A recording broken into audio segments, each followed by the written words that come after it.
Hey there, my name's Alana and I live in my 2006 Honda Accord. In today's video, I'm going to be telling you the 10 items that I could not do car life without.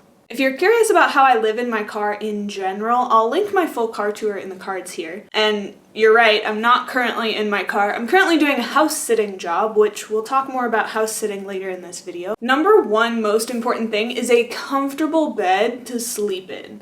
Now, I've actually had 3 different sleeping arrangements in my car. I will link the other 2 videos sequentially here.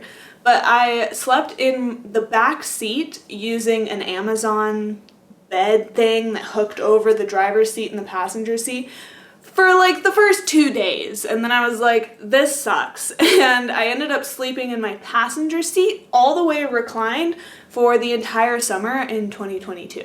And while this worked and it was the easiest option, and I know that this is the only option for some people, if you can, upgrade your bed.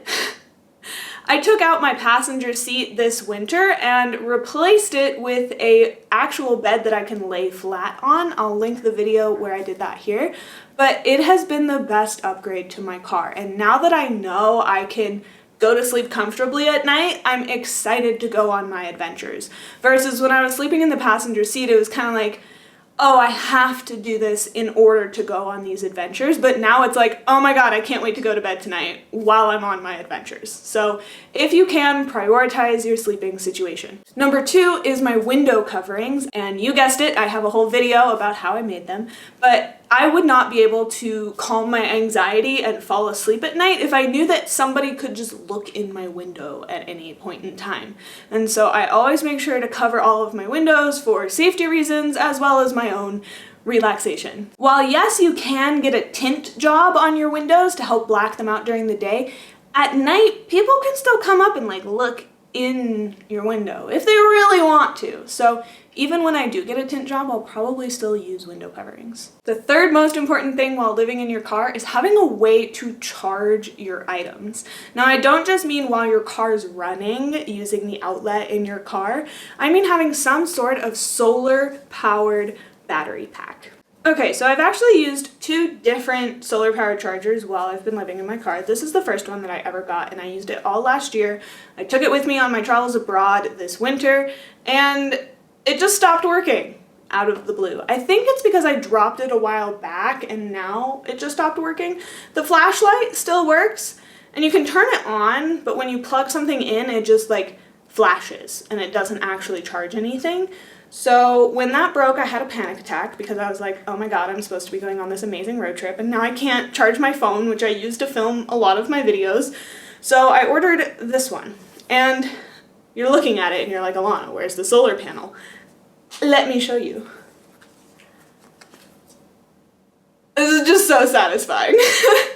Thumbnail photo. Now this one, not only does it have more solar capabilities, but it's also just a bigger battery in general, and so I find that I can charge my phone a lot more with this than I ever could with this one. Obviously, you can get one of the EcoFlow or Jackery or all of those different giant solar-powered generators, but these were both under 50 bucks. So if you're on a budget and you just need a way to charge your stuff, I highly recommend. Both of these could charge 2 things at the same time. However, a few recommendations. 1, don't drop them. 2, try not to leave them in your car. If you get out of your car to go to the gym or go in somewhere, try to stick it in your bag and bring it with you because the hot car does actually damage the battery. And while you're charging your things, I know it's difficult because we're so used to just plugging it in the wall outlet and continuing to use it, but using your phone while you're charging it on this actually damages the battery as well. And so when you plug it in, try to not use it. I know it's hard, but you can do it. Now, staying on the lines of batteries, I had a dead battery in my car actually last year while I was on my road trip. I was up in Steamboat Springs, Colorado. And by some grace of luck, I had been camping 40 minutes outside of town. There was no service. And when I started my car in the morning, it started and it drove me into Steamboat Springs, and I stopped at this gas station to check my phone because I got service, and to not waste gas, I turned off my car, and then I went to start my car again and it wouldn't turn on. And so I had to call a AAA guy. He came, jumped my battery, and was like, yeah, run to this Napa Auto Parts store 3 miles down the road, have him test your battery, see what's up. And turns out I needed a new battery, so I paid less than $200 and got a new one, and same day I was good to go. Now, I know that I will not always have that good of luck, so that's where this baby comes in. This is a gigantic portable battery that you can actually plug jumper cables into and jump start your own vehicle without the help of anybody else. I know there are other problems that could go wrong with your car when you're out in the middle of nowhere, but this just gives peace of mind that you can save yourself in one of the most common problems. Number 5 is some sort of protection. Unfortunately, yes, I do have to say it, our world is not a safe place, and so I do carry a Buzz and some salt and pepper shakers. Obviously, you can also carry a Pew Pew if you're comfortable, but just have some form of protection. And also, when you're parking at night, make sure that you can get out of that situation as quickly as possible. So don't put a bunch of stuff in your driver's seat. Don't park in a way that you have to back out and go out of the, make it simple to get out of a situation if you need to, and protect yourself. Buzz, pew, pew, salt and pepper shaker. Number 6 is a phone dashboard mount. Now, I went the entire first year living in my car without one of these, and when I got one this summer, I was like, oh my god, this is life-changing. Because you can just leave your phone with your directions and drive. Look, drive. It's great. Highly recommend. On the note of maps, don't be stupid like me and go on a road trip to somewhere with no signal and not download Google Maps or have a paper map in your car. So I know that you can't actually download the entire United States on Google Maps, which is unfortunate. I wish I could. I'm always having to re-download new maps. But before you start your day, when you open Google Maps to start your journey, make sure, oh wait, do I have this map downloaded? Because the worst thing that can happen is if you're out in the middle of nowhere, you don't have service, you get into a sketchy situation, and you can't navigate your way out. Luckily of which I was not in a sketchy situation that I needed to get out of when I didn't have Google Maps downloaded. But if you want to see that whole vlog, I'll link it in the cards here. I don't know how many videos I've said I'm going to link in the cards here, so they'll all be in the description as well. Number 8 is a way to keep your food cool, organized, and reheat it. So I have a milk crate that I keep all of my dry goods in, and then I have an ice chest that I put my refrigerated items in. Now, if you have one of those fancy solar generators, you can also get a fridge. I'm not there yet, maybe one day. Then a way to reheat the food. So I, most of the time, just use my Jetboil, and this is really great for heating up soups or boiling water to rehydrate rice or rehydrate potatoes. And once you heat up the rice and potatoes, the things that you add on it, like tuna or salmon and green beans, heat up with it. So this is also really easy to keep clean, and it's just super convenient. All of the stuff, if you don't know what a Jetboil is, all of the stuff actually fits inside the Jetboil, and you put it together like so. I'm not actually going to open the propane because I'm inside. And no, I never, ever, ever, ever, ever use this inside of my car. They do make different electric kettles that you can like recharge or plug into your car and use to reheat both water or electric lunch boxes. Those things are really cool.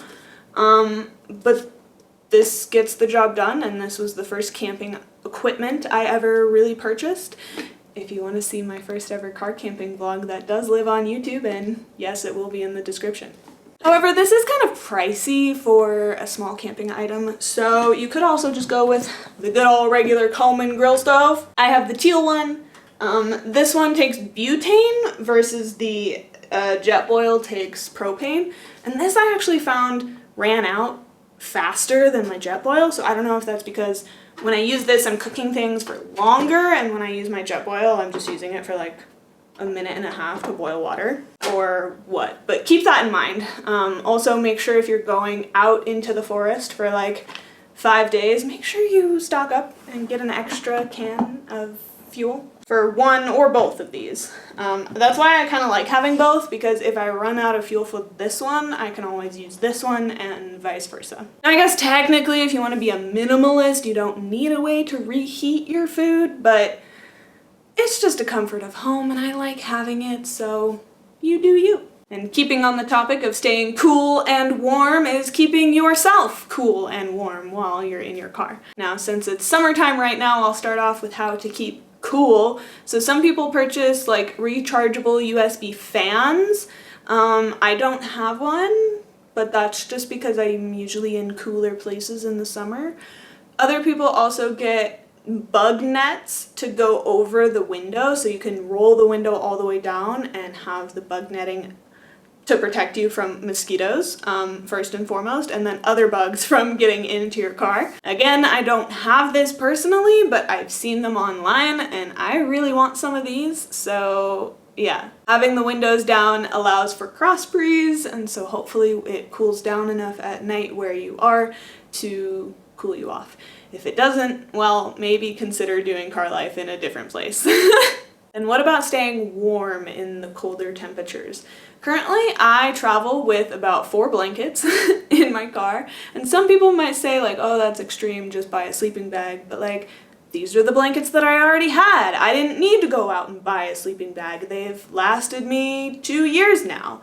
However, I will be investing in a sleeping bag for a job that I'm doing later this year, so if you're curious about that, be sure to subscribe. Stay tuned. But of course, a sleeping bag or blankets is one way to keep you warm. I've also seen that people, like especially truckers, they use electric blankets that come with like a little battery pack, like you would use to recharge your phone, and then you can run the electric blanket off of that battery pack all night long.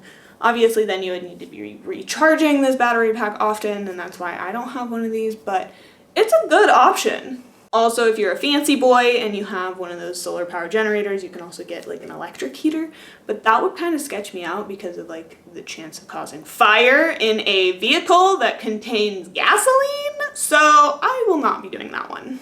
Do I want an RV truck camper that has a propane heater built into it one day? Yes, I do, but is today that day? No, so I make do. And lastly, number 10 is memberships. I grouped all of these into one category because I think all of these memberships have been equally beneficial in my journey. Obviously, number 1 is Planet Fitness. This is where every car life, van life, RV life person showers.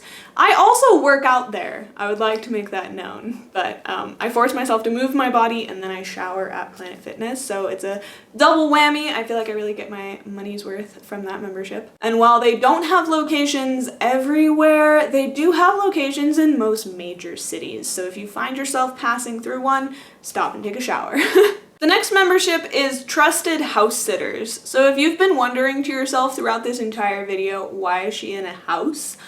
It's through Trusted House Sitters. So I find pet sitting jobs through this application. They do charge a membership fee yearly, but if you use the link in my description, you can get 25% off that membership fee. And I have had nothing but great experiences with this.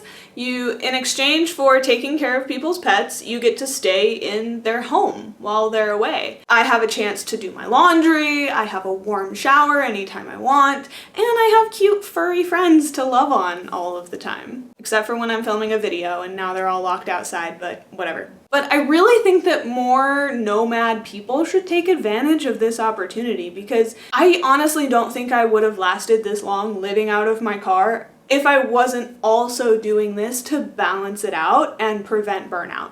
The next membership is just kind of a fun one, but if you like coffee and lemonade, I highly recommend. Now I know a lot of van life or car life people will stop in different cafes to do their work, but what about Panera Bread? Panera Bread has Wi-Fi.